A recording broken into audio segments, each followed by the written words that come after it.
This is the Friends of History Debating Society. I am Gaius. Germanicus is here. It's a very cold night in Londinium. We've had snow for several weeks now, early snow. Is that a warning? No, it doesn't necessarily add up to a warning. But we will warn tonight because we have fresh news from the ramparts of NATO. Germanicus, I want to get right to it. The centurions are leaning forward because the fresh news is that the General Secretary of the United Nations of the NATO, National North Atlantic Treaty Organization, has made a speech that is the opposite of amity. Mr. Rudy's remarks are that when Russia's finished gobbling up Ukraine, they're coming for us. They're coming for us in a fashion that is very consistent with total war. He wasn't in any fashion holding back. We know that in these last days, we have the Baltics committed to digging and trenching and building a Maginot Line from the Gulf of Finland to the Suwalki Gap, 30 kilometers deep, with underground subways running between them.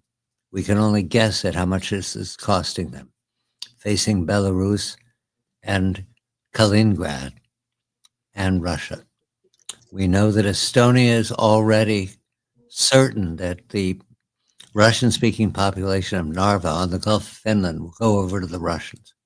Lithuania has long been convinced that they're on the shopping list, and they're very much concerned with Kaliningrad, which may or may not have nuclear weapons.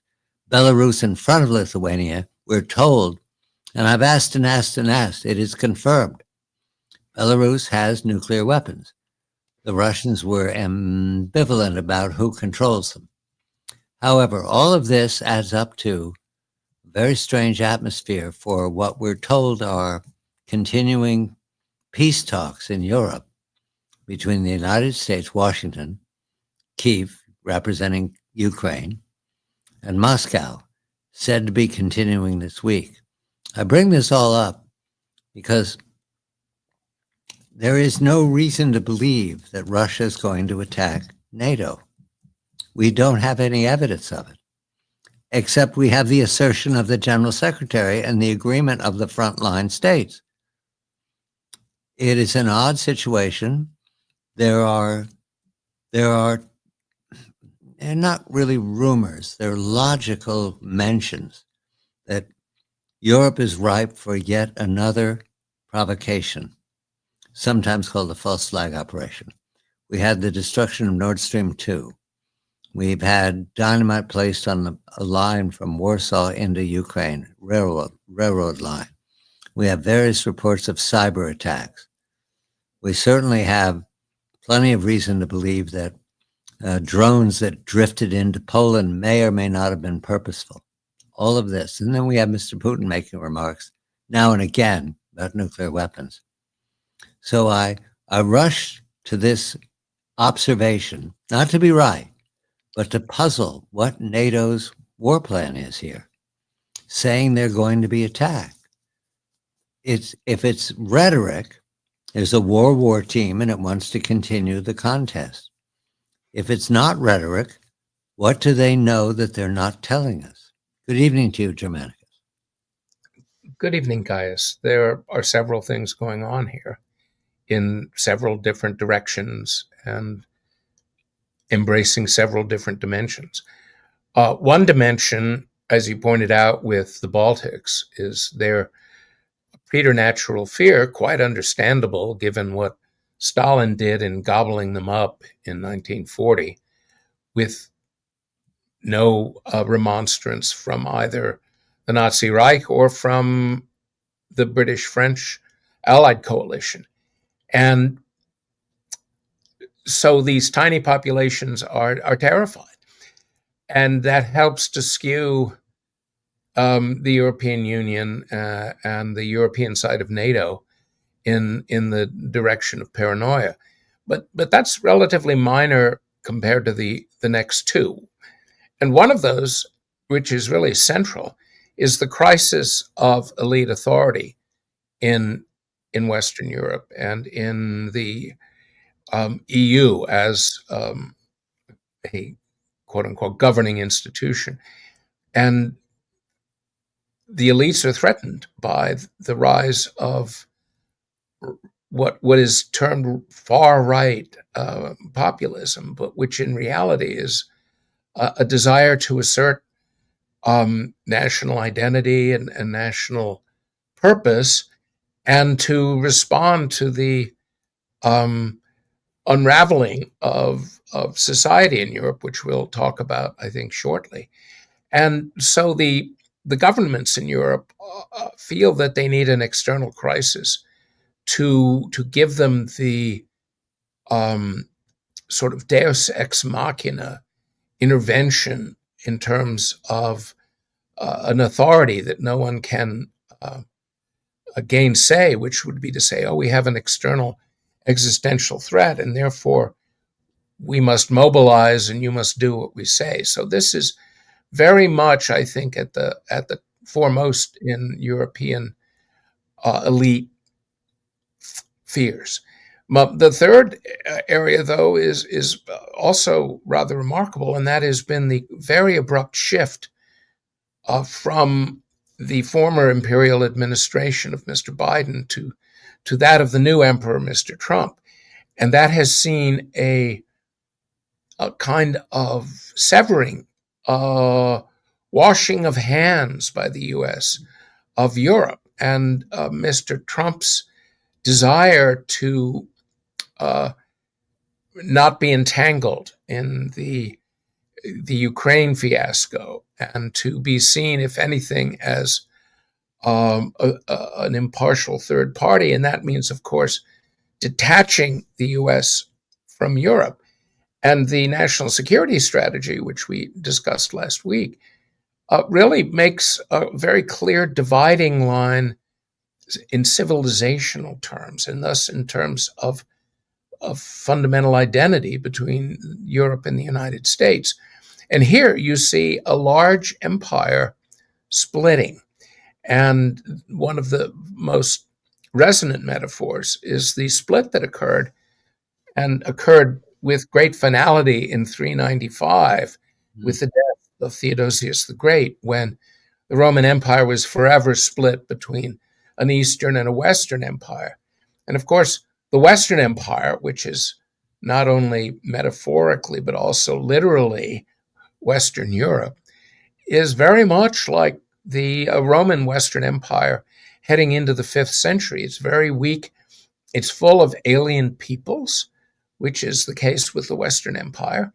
And the Eastern Empire was relatively secure. It had problems from the Sarmatians and the Persians, but those could be dealt with. And the biggest difference was that the Eastern Empire was just tremendously more rich than the Western Empire.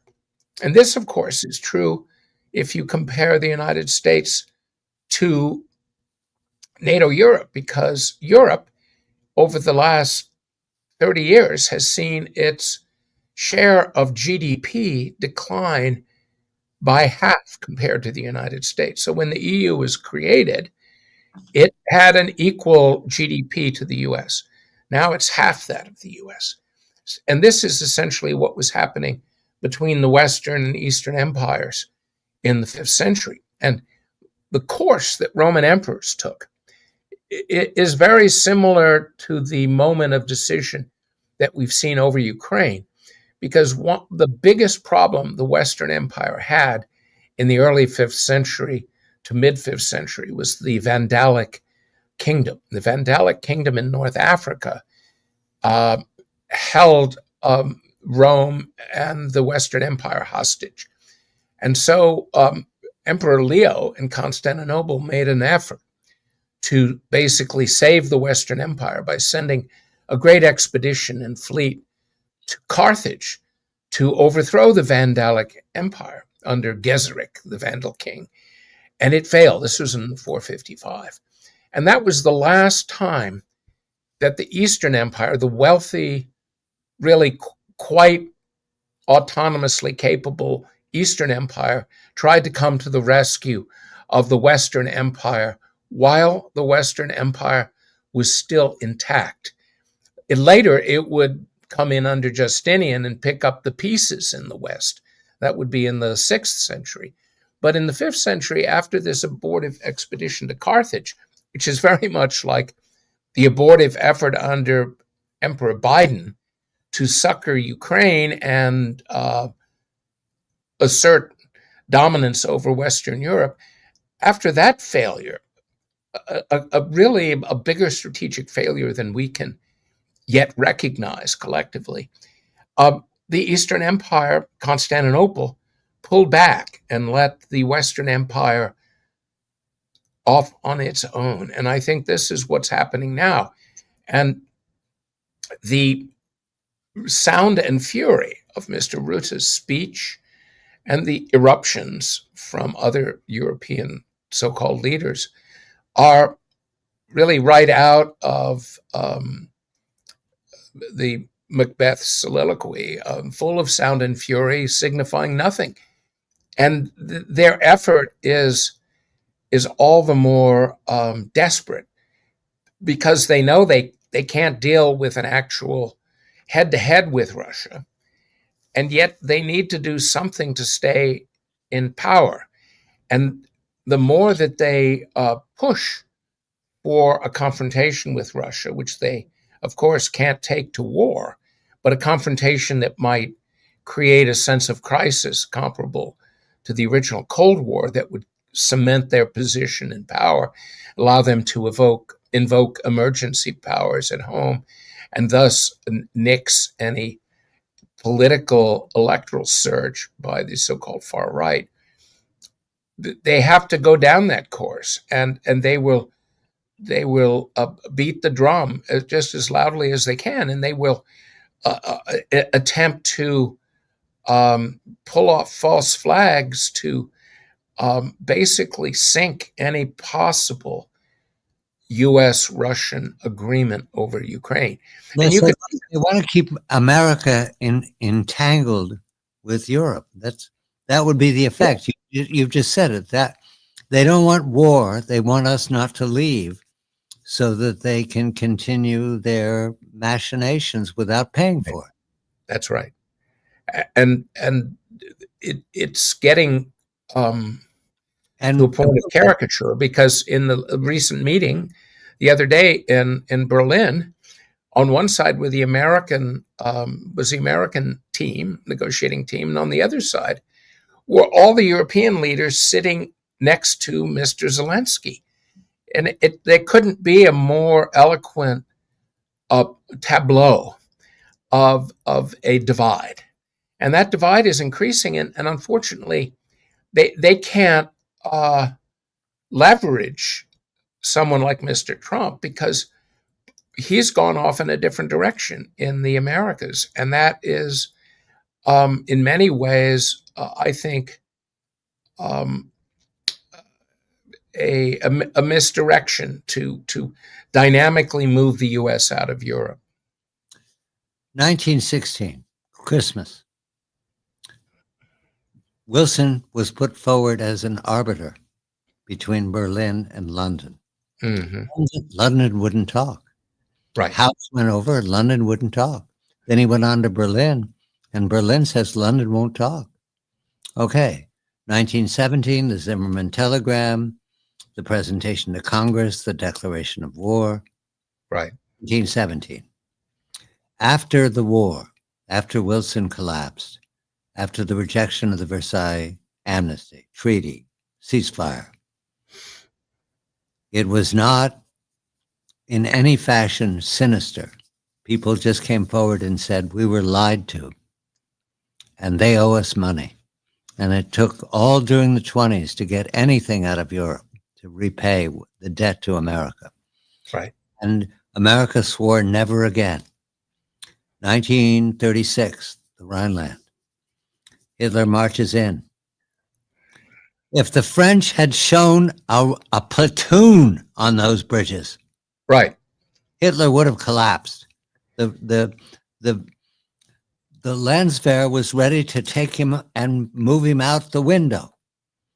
Well, you know why that didn't happen, though, because the British elite had, over the last several years, turned against France, and they wanted some kind of concordat with Hitler. And the year before he went into the Rhineland, the British concluded a naval arms treaty with Germany that essentially ditched all of the naval provisions of the Versailles Treaty and encouraged German rearmament. So Britain essentially stabbed France in the back. So France would have had to go in all alone. And they, France had lost its nerve by 1936. And you had the Popular Front, they were an immobilized nation. But there's 3 instances, though, I just gave you. I can go on, but yeah, of course, in which America was, let's put it this way, it made it easy for us to be jingos. Yeah. And we were invited in again. In 1939, 1940, again and again, FDR said, your sons will not die in a foreign war. He said, he meant it. Well, Wilson campaigned in 1916 on the slogan, he kept us out of war. And he did. And then they gamed him with Zimmerman. Okay, they're good. They're very good. We still don't know who ran that operation on Wilson, but he was easy to game. Okay, nobody was protecting him. Now we're in the 21st century. I can't answer this question, Germanicus. Are they gaming us? I don't know. Well, they're trying to. They have been absolutely, pathetically unsuccessful, and they've lamely approached Trump, in the most submissive, unctuous terms, and that doesn't work. If he knows what you're up to, trying to, soothe him with your blandishments and your prostrations, it doesn't work. He has nothing but contempt for Macron and Merz and Starmer. He likes Orban. So Trump likes tough leaders. He does not like these weak-kneed European chancellors and PMs. I don't know whether we can resist it. Right. Well, a lot depends on the courtier circle around Mr. Trump, because there are plenty of fire breathers in the Trump administration.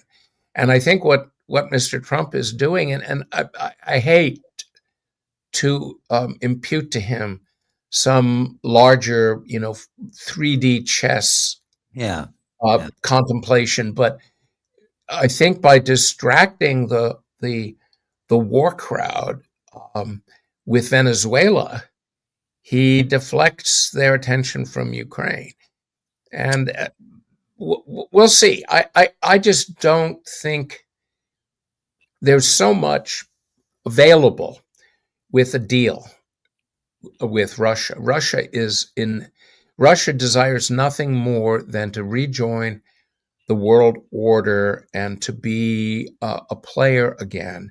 And with all of the losses it's taken and the enormous national efforts it's put into this war, it is of no mind to fight anymore. And it's all there just waiting. And it's actually a deal that would be of great help to the U.S. And it's the kind of stable agreement in waiting. And what the Europeans offer is Mr. Churchill's blood, sweat, and tears, which is right now, in terms of European policy, their economic policies, which are those of a war economy, are driving the European economies, and especially their manufacturing sectors, into the ground. The German manufacturing sector is decomposing in front of our very eyes. Germanicus is Michael Vlahos. I am John Batchelor Gaius. We're in our favorite wine bar. The Thames continues to be very difficult to cross. There's some rivermen out there if you must get away, but I don't think it's wise on a night like this. It's still cold. It's been snowing on and off. The Centurions are engaged. They like this. They're professional soldiers, Germanicus, you understand. We see the game. They've seen it up close. They've watched their comrades suffer from the game. And right now, the war party is very good. Very good. Look at how they've sustained this. Yeah. Almost 3 years now. They're very good. And they have skills we don't know about. They have false flag operations we can only guess at. I wondered about the taking of that tanker. Yes. Yes. We'll wait on this because we have work to do with regard migration underway now in all the northern temperate zones, all of them. And now the incident in Australia. This is the Friends of History Debating Society in Londinium, Germanicus and Gaius, debating right now Rome in the 21st century. What is to be done? We'll be right back.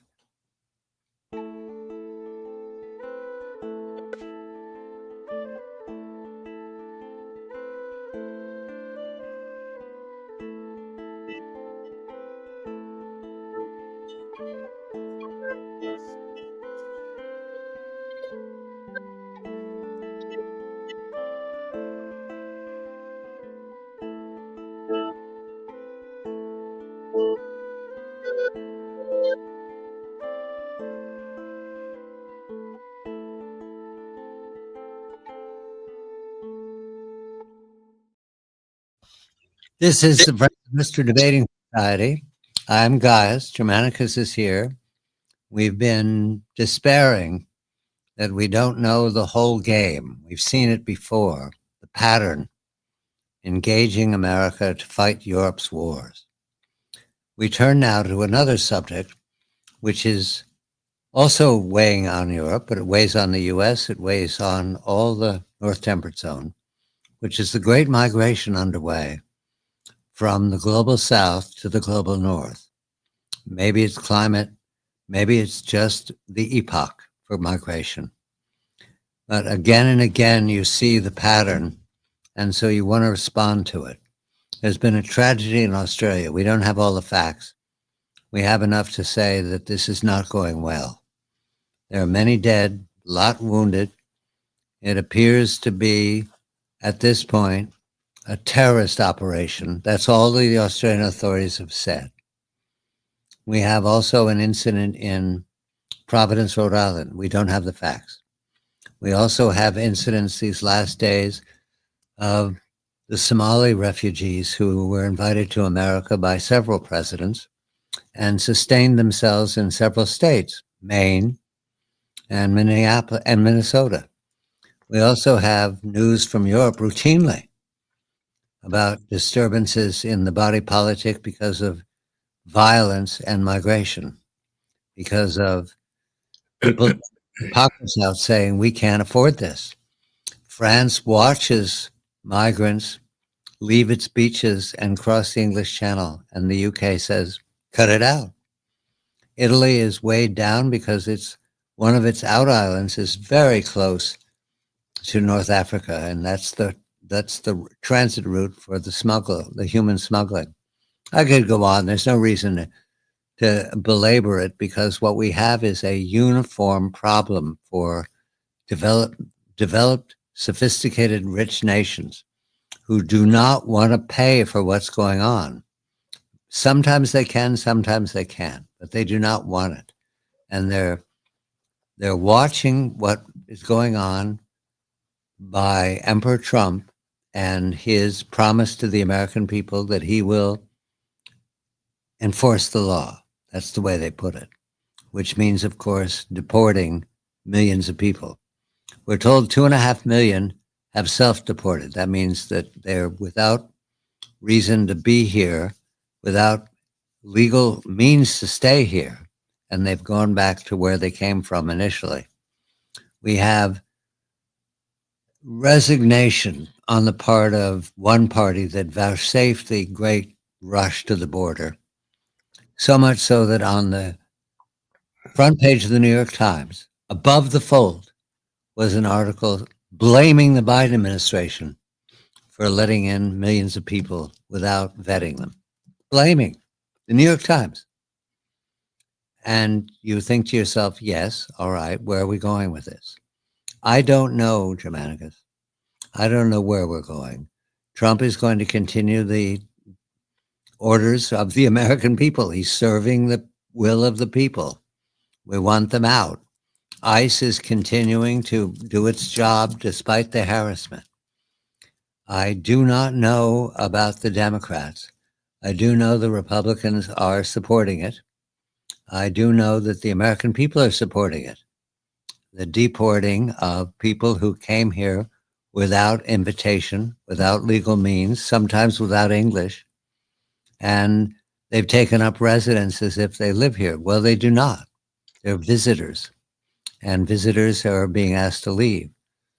So, as I worried about resisting the war crowd, are we going to see the American people reverse themselves? Because Europe is watching. They'll follow what we do. They'll deport. France will deport if England deports. Sweden right now is deporting. One of the ironies of the week that I saw especially was a young woman in Minneapolis saying that she came from Sweden, a Somali who came from Somalia. Now, Somalia is a war-torn, failed state of violence. Al-Shabaab is pressing the advantage against Mogadishu. In the north, you have other separatists. This is the Horn of Africa. We can't solve it here. I'm just mentioning that these people that come to the United States are running from genuine collapse of any reason to believe that they have hope. Collapse.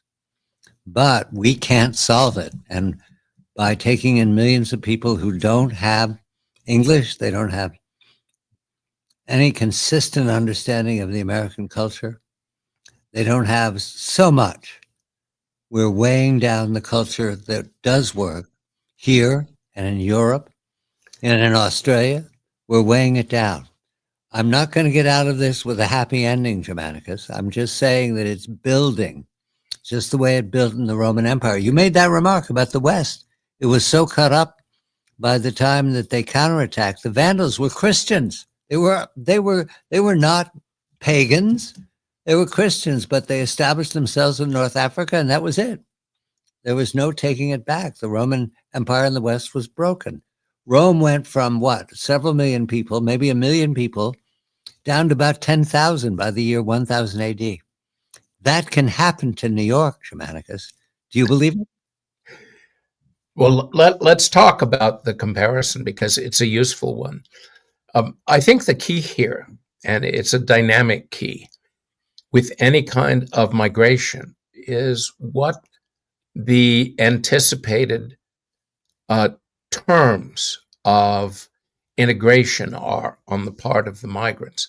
If the migrants are coming in anticipating and eagerly looking forward to becoming part of the culture to which they are joining, then typically that sort of migration is very successful. And we always hold up the Great Migration to the United States in the later 19th century, actually really beginning with Germans in the early part of the century, and then Irish, and then Central, then Eastern European, then Mediterranean, Italians, and Greeks, Lebanese. That all was, as they say, a smashing success.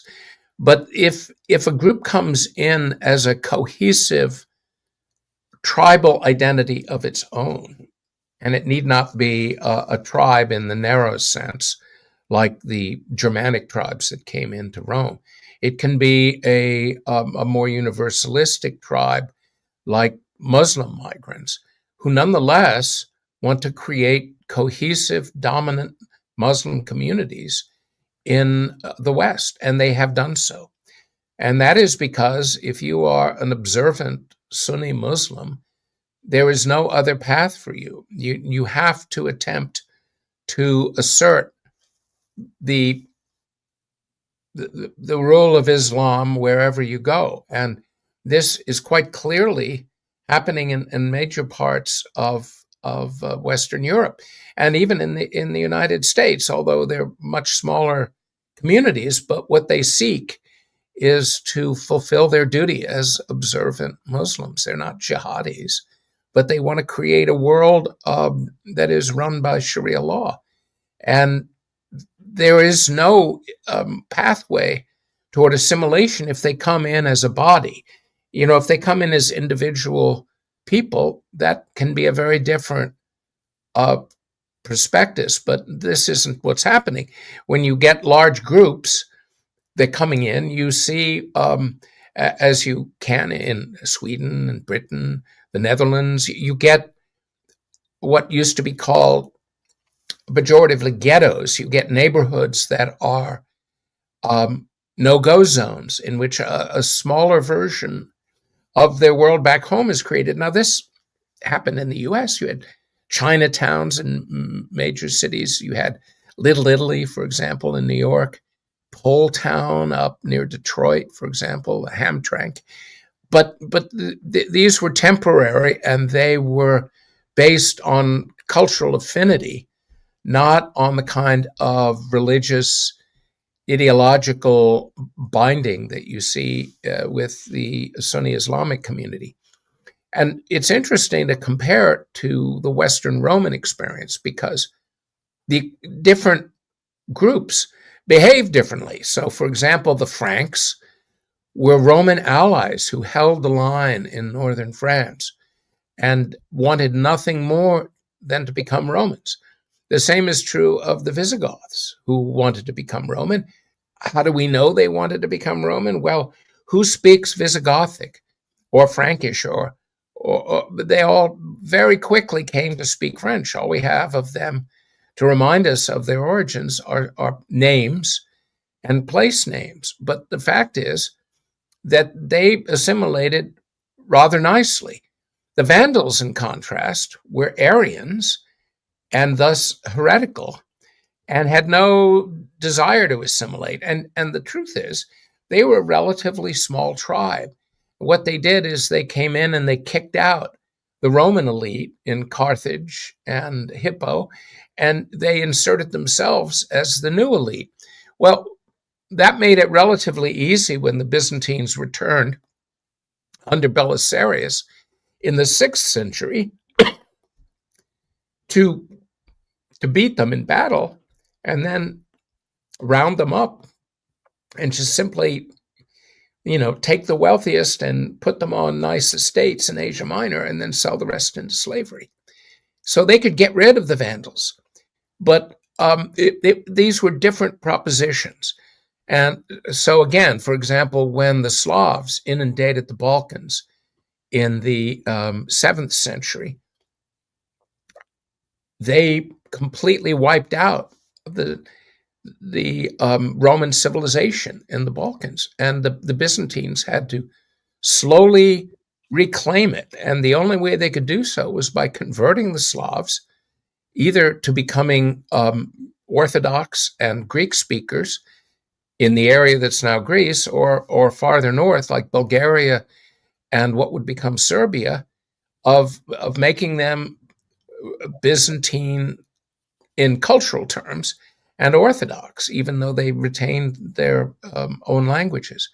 And this was a very difficult, arduous process. And Europe hasn't been up to that. And I think Europe has been shocked by the fact that these groups coming in, like the Vandals, for example, are resistant, and they are destructive. The surge in crime, in rapes, and in all sorts of mayhem of various kinds has reached a critical point, a real boiling point. I don't know that we have to solve it, because I believe recognizing it is part of where we have to go. There's Yeah. been denial for a long time. The Biden people denied it.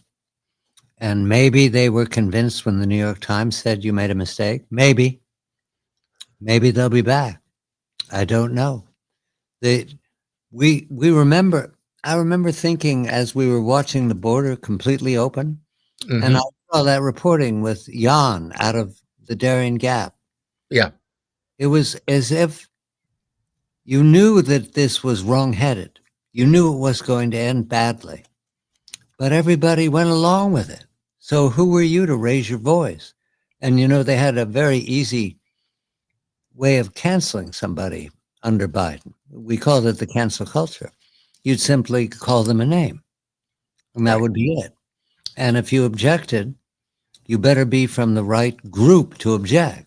One of the minority, marginalized, persecuted group.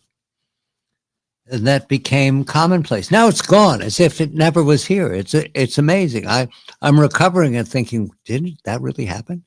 Did they actually pull over a statue of Ulysses Grant in San Francisco and cheer it? Did they do this? It was unbelievable. But this, they had an ideology, they meaning the woke elite, and the woke elite, which also are coterminous collectively with what we call the deep state, were in a position to move decisively to implement their vision of a polyglot uh, mixing bowl society. Their idea would be to create lots of little identities, which was their vision of a future. These were all globalists, and they didn't believe in a national identity, and that's why they call it either white supremacism or nationalism, extremism, because to them everything that America was wrong, and there was a cupidity to this as well, because they thought with a bunch of small heterogeneous communities that looked to each other's own welfare and interests, that they'd be more easily managed politically and would allow the blue elites to retain power by properly juggling them. We'll leave it. We'll come back to this. It's going on around the world. We have lots to learn about Australia, lots to learn about what's going on down under.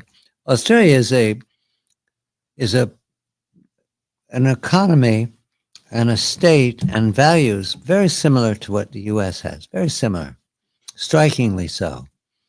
They're part of the Commonwealth. We could have been part of the Commonwealth, but for some unhappy treatment of Benjamin Franklin for a few days in London, but that was then. This is now. And we're going to turn to something that's happy.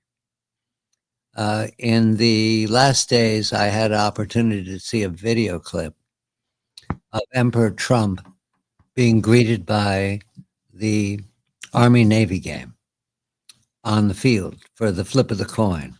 It was revelatory to me that when Germanicus and I refer to Mr. Trump as the emperor, I was thinking we were speaking metaphorically. No, he's the real thing. When we come back, this is the Friends of History Debating Society. I'm John Batchelor.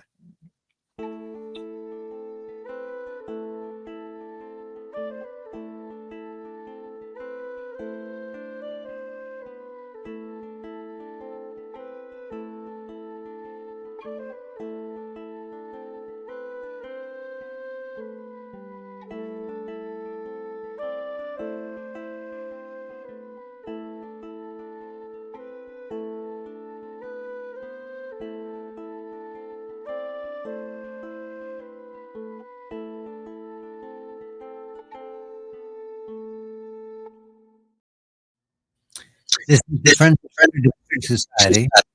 I am Gaius. Germanicus is here. We're in Londinium observing the Thames as we can see it. I mean, it's very dark out there, but you can hear it splashing around. We're that close. We have our second cup of wine, well, maybe our third, because we're going to enjoy it in the next few minutes. The centurions want to know what's up. We have an emperor. It's the real thing. Here I've been thinking that we were pushing it a little far, given that the rules of being president are somewhat different than in the Julian Claudian period. But style is everything. Civilization is fashion. And Mr. Trump has it easy. He's made up pretty much like an actor would be in Rome. Always has been. But what I saw was amazing. Walking into the stadium in his great blue cashmere coat, sweeping behind him, his hair fixed, although the wind did ruffle it a little bit. On either side of him was an enormous uniformed officer, enormous, two of them, one on either side, bookends.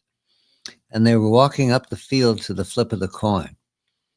The cheer was overwhelming. And I thought, where's it coming from? And then the camera would show the Cadet Corps and the Army and Navy young people were there, veterans, and then the ones in uniform.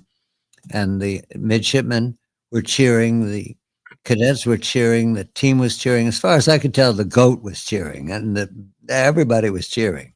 And Mr. Trump, the look on his face was, I'm the emperor. They're cheering the empire.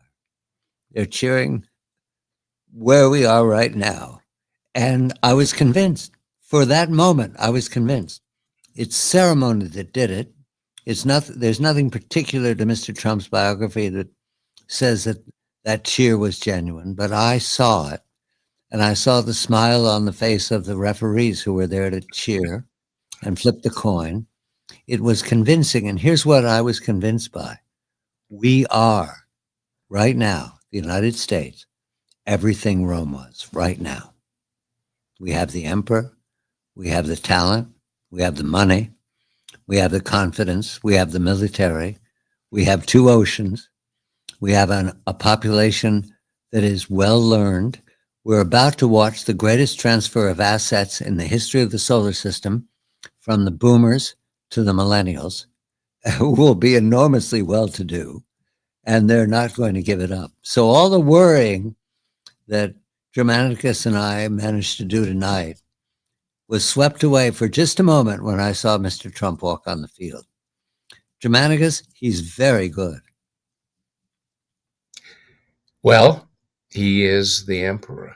And what you just described sums up beautifully the role and the significant representational value of the emperor, just to put it bluntly. The emperor served Rome well because the emperor could provide a collective focal point that embodied, literally, Rome's triumph and transcendence and its world authority in the form of a single person. And this highlights the galvanic power of an empire over a republic. The Roman Republic had no such capability. They had many symbolic representations for ceremonial occasions. You had the lictors with their axes and bundles of sticks. You had the consuls, of course, the Senate, but it couldn't emotionally bring the nation together the way a single person can. And thus the emperor was in many ways a pathway to Rome really truly finding itself as an identity. And we should understand that the emperor represents, and this goes back to the deepest days of late prehistory and the beginnings of civilization, the institution of the sacred king.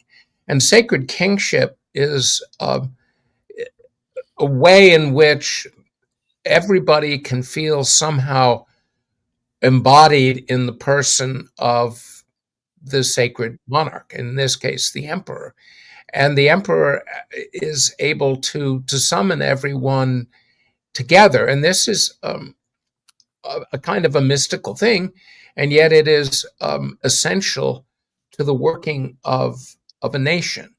And Mr. Trump knows that. The president who knew that best before Mr. Trump was, of course, Mr. Reagan. And Mr. Kennedy knew that. Eisenhower did as well. Certainly Franklin Roosevelt did.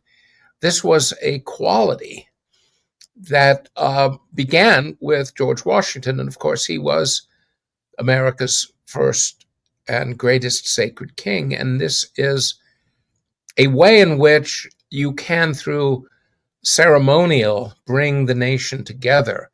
And it is, in many ways, that game can be understood in ceremonial terms as a rite, as a religious occasion. It is a sacred ceremonial moment. And there is no way to parse that or sweep it under the carpet. It's a very real thing, and you felt that. And everyone in the stadium, but also all those watching felt it as well.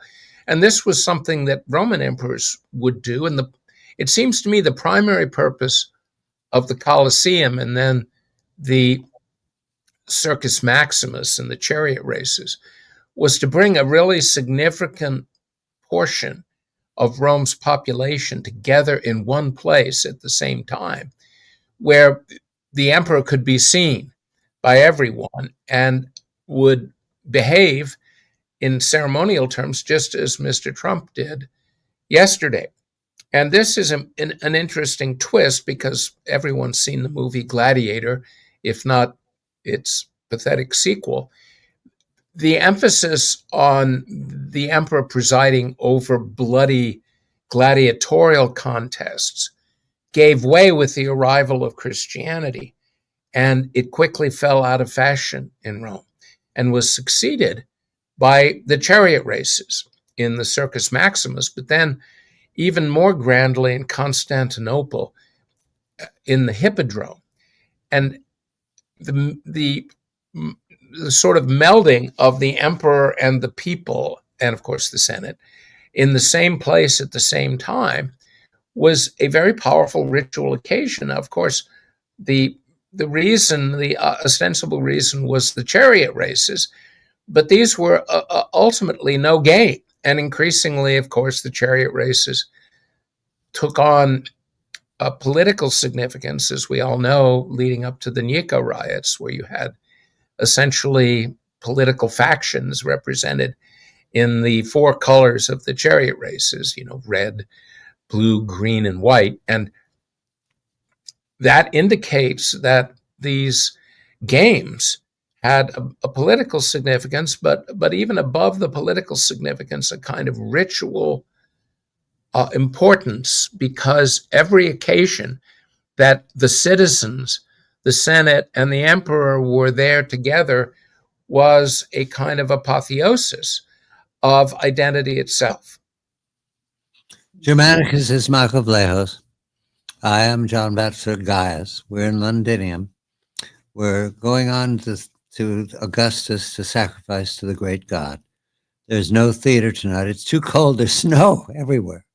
It's too cold. They're not going to make us sit through anything. I miss it. It's too early to be this cold. We can hope for warmer weather soon enough, at least a little bit before the end of the year, when we will celebrate yet another year of the Roman Empire.